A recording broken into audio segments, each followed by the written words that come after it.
Well, Dragonfolk, another day, another Magic the Gathering set. Let's take today to look over all of the spoilers for the Brothers' War.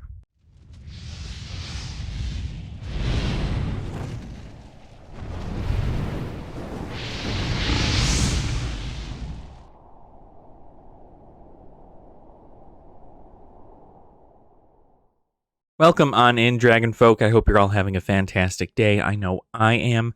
My name is Ashen Wings, and I'm here to tell you everything that you might need to know about the Brothers' War. So, the newest expansion of Magic the Gathering is due to come out, I believe, November 11th, I want to say. And it's going to be a pretty interesting time. This is a set full of a bunch of different synergies for things, artifacts to the brim. I'm just going to go over a few notable cards that are going to be in the set, as well as going over the mechanics that the set brings to Magic the Gathering, or, re-brings in some of the cases here. So hang tight, and we will get right on into it. So with the Brothers' War being introduced into Magic the Gathering, we are revisiting a land that we once knew previously. We are going back to the original Brothers' War, the one, the only, and looking over some of the things that had happened during this war, and even some new things that are occurring because of the modern-day Planeswalkers interfering with such a thing. But first, we are going to go ahead and get on into the mechanics. So there are a few mechanics that were introduced and also reintroduced into this set. So these are the kind of cards you're going to be seeing if you do open up the Brothers' War. First, we're going to talk about my favorite new keyword that seems to be popped up here in the Brothers' War, which is prototype. So you'll see here on Phyrexian Fleshgorger that it is a 7-drop artifact for 7/5 with Menace, Lifelink, and Ward. You pay life equal to Phyrexian Fleshgorger's power. Now, that's a pretty intense thing, right? That's a very big artifact. There's a lot of very big artifacts in here, and we'll go over quite a few of them in a bit. But prototype here, you'll see in this black box indicating its color identity. The prototype ability allows you to essentially cast this card for less, but you have to pay mana of its color to do so. Most of these cards that have prototype are colorless in nature, but if you were to use them in Commander, they do have a color identity in prototype. So, for instance, you could only use Phyrexian Fleshgorger in a deck that runs black mana, because if you don't, it's outside of the color identity for Commander. But in Standard and all that stuff, you can do Standard, Legacy, Pioneer, you can do all that stuff no matter what. But Prototype essentially allows you, in this instance, to pay 1 and 2 black to create a 3/3 version of Phyrexian Fleshgorger with the keywords down in the description box below as well. So for 3 mana total, you get a 3/3 Phyrexian Worm with Menace, Lifelink, and Ward, pay life equal to Phyrexian Fleshgorger's power. Now that's a pretty okay turn for 3, especially Menace and Lifelink. I mean, the Ward itself also helps out, and it's a 3/3 on 3. This is a pretty good card. But what makes the prototype ability a lot more interesting to me is that you will be able to use things that flicker out cards. And it should, in all retrospect, unless they of course change this ruling, whenever it returns back to the battlefield, you will have it be a 7/5. Which means that if you play the card Touch the Spirit Realm and use its channel ability to exile the target artifact or creature, return it to the battlefield under its owner's control at the beginning of the next end step, what that means is it will come back into play as its regular self because it was not cast. This is much just like getting it out from your deck and not having it pay a cast type. So, essentially, you can play on turn 3, play a Phyrexian Fleshgorger for 3 mana, and then the next turn, if you're playing white in your deck as well, you can also play Touch the Spirit Realm for channel and return it to the battlefield as a 7/5 on turn 4. So that's pretty good. That's pretty good, I must say. So not sure if that's going to be changed at all. I hear there's word that this might be changed, and that there might be a, if you cast it for this, it's got to come back in as this. But I don't see that being the case. I think these are going to get flickered in pretty well, and that's the concept I have behind this. So Prototype is going to contain a lot of different artifact cards. A lot of them are going to be very large cost creatures, as well as them all being artifacts. But they will have a prototype so that they can enter the battlefield cheaper, which is very good if you're running some kind of flicker artifact deck, which I don't know how much there is in standard, but there is a lot of flicker cards available to you in Pioneer, so that is something that you can definitely take a look into. The next mechanic that's being introduced into the Brothers War, or I should say reintroduced, is Unearthed. You can see this on Artificer's Dragon. Unearthed is essentially a way for you to return the card from the graveyard to the battlefield. It'll gain haste, and then exile it at the beginning of the next end step, or if it would leave the battlefield. And you can only unearth as a sorcery. So think of this a lot like Blitz, which we saw reintroduced in Streets of New Capenna, except you have to exile it at the beginning of the next end step, instead of it just being destroyed again. So this is pretty useful, considering there's a lot of artifacts that will be able to come back from the grave. And all they need to do is their little effects, right? For instance, Artificer Dragon, you can pay 5 mana to have it come back, and essentially, if your opponent doesn't have any flyers, it can just hit them in the face for whatever power you end up giving it with its second ability, which allows artifact creatures you control to get +1/+0 till end of turn. So, if you're pretty late in the game playing red, you can definitely make this a pretty powerful sorcery to be played from your grave to try and end the game before your opponent does. Now we're going to go ahead and move on to the mechanic that was, again, reintroduced in this. We had seen it previously in Eldritch Moon, but this is Meld. So I'm going to go ahead and show how Meld works a little bit. You can also watch a short that I made previously on Urza, who also has a Meld card. But today we're going to talk about Mishra. So Mishra, claimed by Gixx, essentially is just by itself a 3/5 Phyrexian Human Artificer, which has his own ability of such. Now, I'm not going to go over Mishra specifically. I'm mainly here to talk about what Mishra does when he's Meld.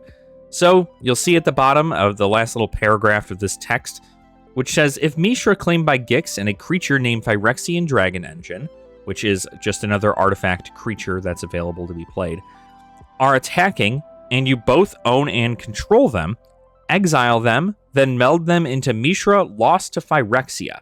It enters the battlefield tapped and attacking. And that brings us to our very, very big card, Mishra, lost to Phyrexia. So what Meld does is you'll essentially take both Mishra, claimed by Gixx, and the Phyrexian Dragon Engine that you have both attacking. You will then, before damage goes off, you will then, or really before blockers are to be declared, you will flip both of those cards over, and you will combine them together, top to bottom, to create this very large card, Mishra, lost to Phyrexia, who has the abilities of whenever Mishra, lost to Phyrexia enters the battlefield or attacks, which when they enter the battlefield, they will be getting that. You can essentially have target opponent discard 2 cards. Mishra deals 3 damage to any target. Destroy target artifact or planeswalker. Creatures you control gain menace and trample until end of turn. Creatures you don't control get -1/-1 till end of turn. Or create 2 tapped Power Stone tokens. And this is a 9/9 legendary artifact creature. Now, when Mishra enters the battlefield, you do get these abilities to go off, but do expect your opponent to essentially kill your creature immediately, because something like this being on the board for more than 1 turn is going to be devastating for your opponent. So this is going to be a very big kill on-site stuff, along with Urza, Planeswalker, and even another card that we will be talking about later. The Meld cards only count as 1 card in this set. So essentially, if it targets 1 card, you don't have to destroy both of the cards to destroy Mishra, lost to Phyrexia. You just need to target Mishra, lost to Phyrexia with a Infernal Grasp, for instance, and it will die. That's a downfall to spending all that time and effort to try and get a card to meld out, but if you are able to get it to meld out, you do get some pretty awesome effects to go off once they enter the battlefield, so it's at least going to be pretty devastating to your opponent. And of course, if a Meld card is ever destroyed, both of the cards that were created to make it both go to the graveyard, and you cannot target Mishra Lost to Phyrexia in any way, shape, or form inside your library or your graveyard or any of that sort. So if you wanted to play something that brought a creature back from the grave, you cannot target Mishra Lost to Phyrexia once they are in the library or in the graveyard or in the exile zone, because it is not one card in that sense. It is only one card when it is on the battlefield. The final mechanic, which isn't really a keyword in this sense, much like, Meld, Unearthed, and Prototype were, but this is something you're going to be seeing a lot in the Brothers War, which is a lot of stuff creating Power Stone tokens. Power Stone tokens are essentially just as it says, a token of a Power Stone, except they usually come into play tapped in these regards. But a Power Stone is an artifact with tap, add colorless. This mana can't be spent to cast a non-artifact spell. So you're going to see a lot of these being created. We did see this first added in here with Karn Living Legacy from the previous set of Dominaria United, but now just about everything and its mother can create a Power Stone token in the Brothers War. So I'm wondering how many Power Stones you're going to need or able to create on a single turn to essentially bring out some of these really, really big artifact creatures that do exist in this set. But do remember that the Power Stone tokens do come into play tapped unless said otherwise. So you're at least going to need a turn for those to untap and figure themselves out. But if you can create a whole bunch of Power Stone tokens on one turn and your opponent is not able to destroy all those Power Stone tokens, well, it's not like they go away when they're used, much like treasure. So it's going to be pretty crazy high ramp that is going to be available to people if you're able to create, let's say, even 5 Power Stone tokens in a single turn. And if your opponent can't get rid of those Power Stone tokens, that's going to be a pretty big turn for you when it comes down to it. The Brothers War is also going to be getting a lot of soldier synergy from what I can tell. Obviously, with a war going on, a lot of sides are going to need soldiers. And, well, with the entirety of Dominaria pretty much banding together for a big war, you're definitely going to want to have a good amount of teammates on your side. But we see a lot of very, very powerful soldier support in just about every color. But obviously, white getting probably the most amount of soldiers here. We're first going to talk about probably the most powerful soldier to be printed in this set, a legendary creature by the name of Myril, Shield of Argive. She has the ability of, during your turn, your opponents can't cast or activate abilities of artifacts, creatures, or enchantments. And whenever Myril, Shield of Argive, attacks, create X 1/1 colorless soldier artifact creature tokens, where X is the number of soldiers you control. So, you essentially can swarm the board full of tokens. Now, token generation was a very powerful thing now that the Meathook Massacre has been banned in Standard, but there are quite a few board wipes that were introduced in the Brothers War, and we can go ahead and talk about them later when I'm talking about specific cards. But I want to continue on with the soldier support because I see Soldier Tribal being pretty huge in Standard in the next, coming weeks or so. Rescue Retriever is also another soldier, a dog soldier. Look at that crazy face on this guy. He is also a soldier with a 3/3, and he costs 3 colorless and 2 white, so pretty expensive for a 3/3. But he does have flash, and when he enters the battlefield, you put a +1/+1 counter on each soldier you control. So again, you can opportune to use some kind of flicker ability for Rescue Retriever, which will continue to buff up your soldiers. And you prevent all damage that would be dealt to other attacking soldiers you control, which means that essentially you can go in for an attack, and if your opponent tries to flash something out to block, you can always go ahead and flash out your Rescue Retriever if you have the mana, and you can prevent all damage that would be dealt to the other attacking soldiers you control. But that does also mean that if Rescue Retriever attacks, he is not immune to damage. So keep that in mind. You're probably never going to really want to have him attack, considering he's just a 3/3, but having him out and being able to even flash him out or doing a flicker ability to continuously pump your soldiers is going to be pretty good. Siege Veteran also came by as a pretty powerful soldier card being introduced. For those of you who remember Luminarch Aspirant, this is much along the same thing, except it is a 2/2 for 3, and again, at the beginning of combat on your turn, you put a +1/+1 counter on target creature you control, much like Luminarch Aspirant, and whenever another non-token soldier you control dies, create a 1/1 colorless soldier artifact creature token.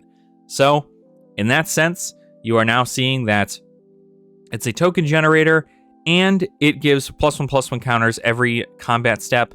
This is a pretty powerful addition to the soldier mechanic, and I'm wondering how, whether or not this is going to be a 3 of or a 4 of, but I would say this is probably a 4 of, just due to the fact that being able to give consistent counters every turn, you can't really turn that away.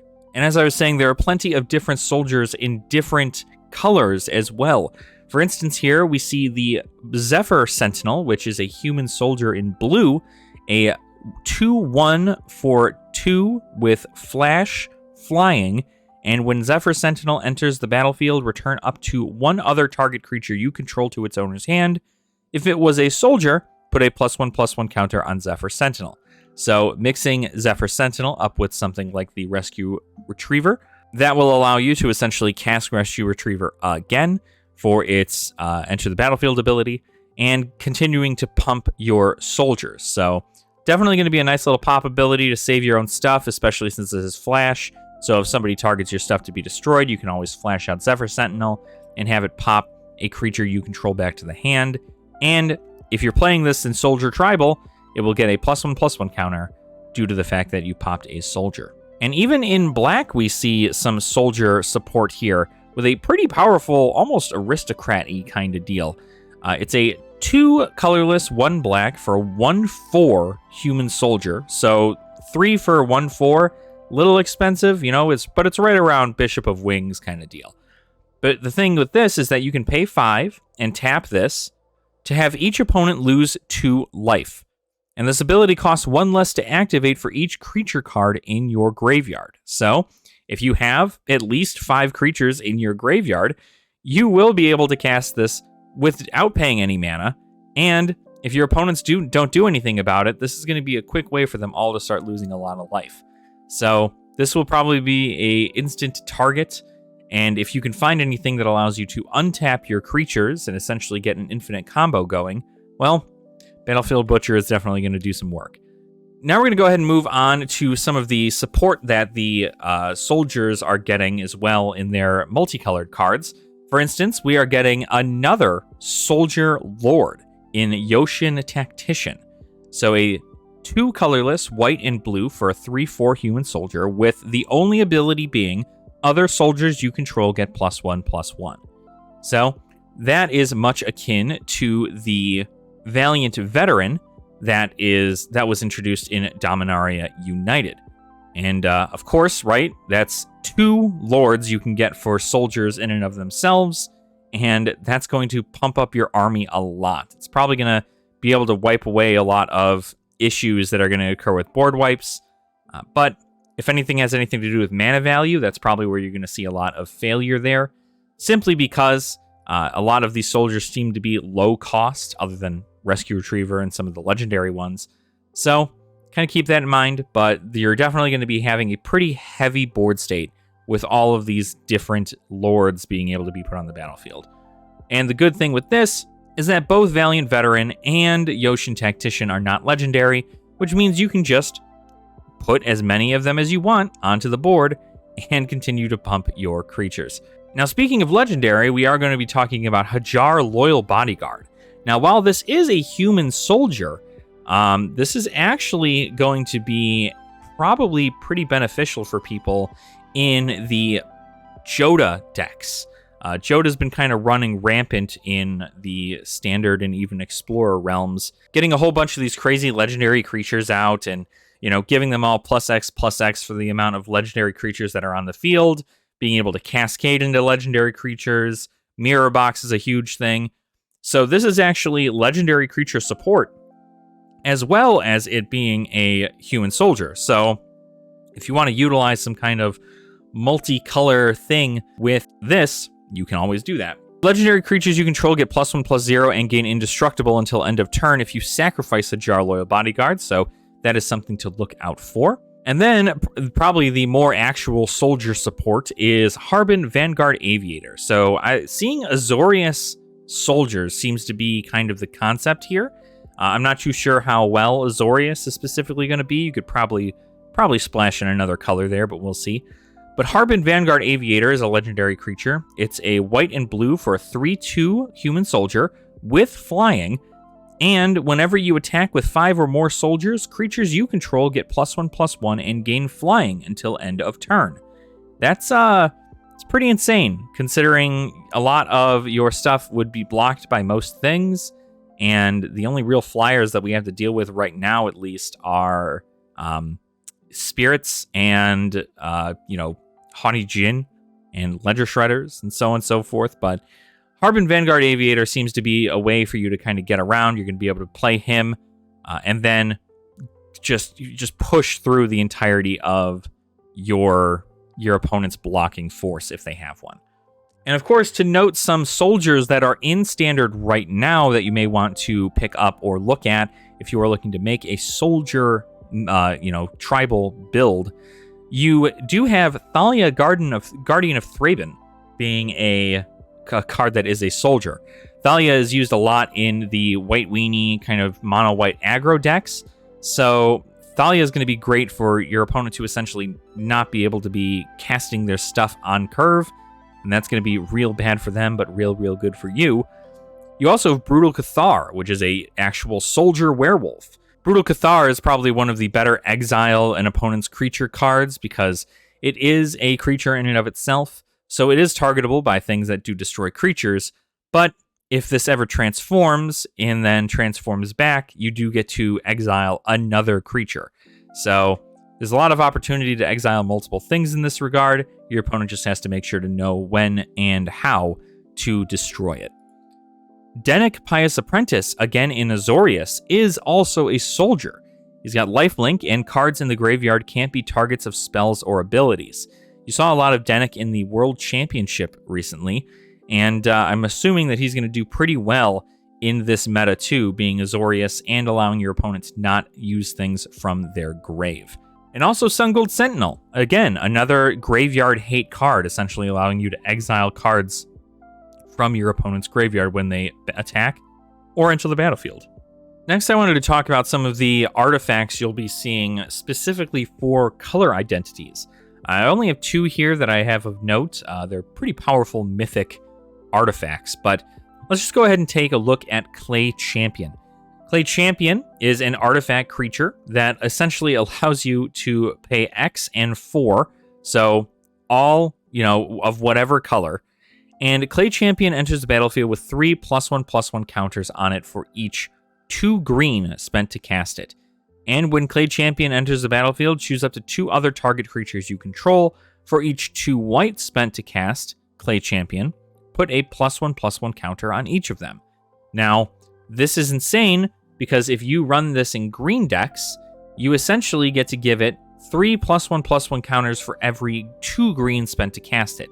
So even if you don't spend the X, if you pay 4 mana in green to play Clay Champion, you get a 8/8 artifact creature on turn 4 for just 2 green, which is insane. So this is where you're going to want to make sure that if you have any lands that tap for 2, whether it be a green or a white in this instance, you're going to want to make sure you're choosing what mana you're going to want to use for it, because it is going to matter for the addition of the effects that get popped off on this thing. I don't see it being able to use its second ability a whole lot. Just giving another creature +1/+1 for every 2 white. If the game goes on long enough, sure, maybe, but having that much white mana on the board, you're probably not going to be able to give enough significant advantage. But creating an 8/8 on turn 4 is pretty good. Although, of course, dies to removal, so not really as insane as one would think, but it is still a very threatening creature to have on the board. And then the next one is a Grixis artifact. This one has 6 base generic mana to be summoned, but you do have an X cost in there also if you wanted to pay X as well on top of the 6 for a 5/4 artifact creature with 3 different abilities. When Blade Coil Serpent enters the battlefield, for each 2 blue spent to cast it, you can draw a card. When Blade Coil Serpent enters the battlefield, for each 2 black spent to cast it, each opponent discards a card. When Blade Coil Serpent enters the battlefield, for each 2 red spent to cast it, it gains +1/+0 and gains trample and haste until the end of turn. So, you can have this thing essentially gain +3/+0, trample, and haste when it's summoned. You can have it have your opponent discard 3 cards when it's summoned. You can have it draw 3. You can have it draw you 3 cards when you spend to cast it, or you can mix and match any of these and draw a card, have your opponent discard a card, and have it come in with a +1/+0. The opportunities and different combinations you can make with this card are crazy, but you do have to make sure that your mana count adds up, although this is still a pretty crazy card. I mean, just being able to essentially discard the entirety of your opponent's hand if you have enough black mana, which most people are playing black these days, so they probably have the mana, it's definitely going to do some work, I'm sure. But very powerful stuff. You're going to see a lot of artifacts like this in this set, so just keep an eye out for ones that do fit your fancy. And finally, we are going to be talking about the cards that are in a cycle of sorts. This is a cycle of cards that you'll see in here. So first, we're going to talk about the fact that, speaking of cycles, the rest of the Pain Lands are being introduced into here in non-foil normal version and a foil normal version, as well as a borderless version of themselves in both non-foil and foil. So if you want to pick up the final cycle of those Pain Lands in borderless, you can always go ahead and do that in this set. They are going to be in here. But the cycle of cards that are going to be in here are the command cards. So commands you've seen much before, like Kogla's command or Ochjai's command.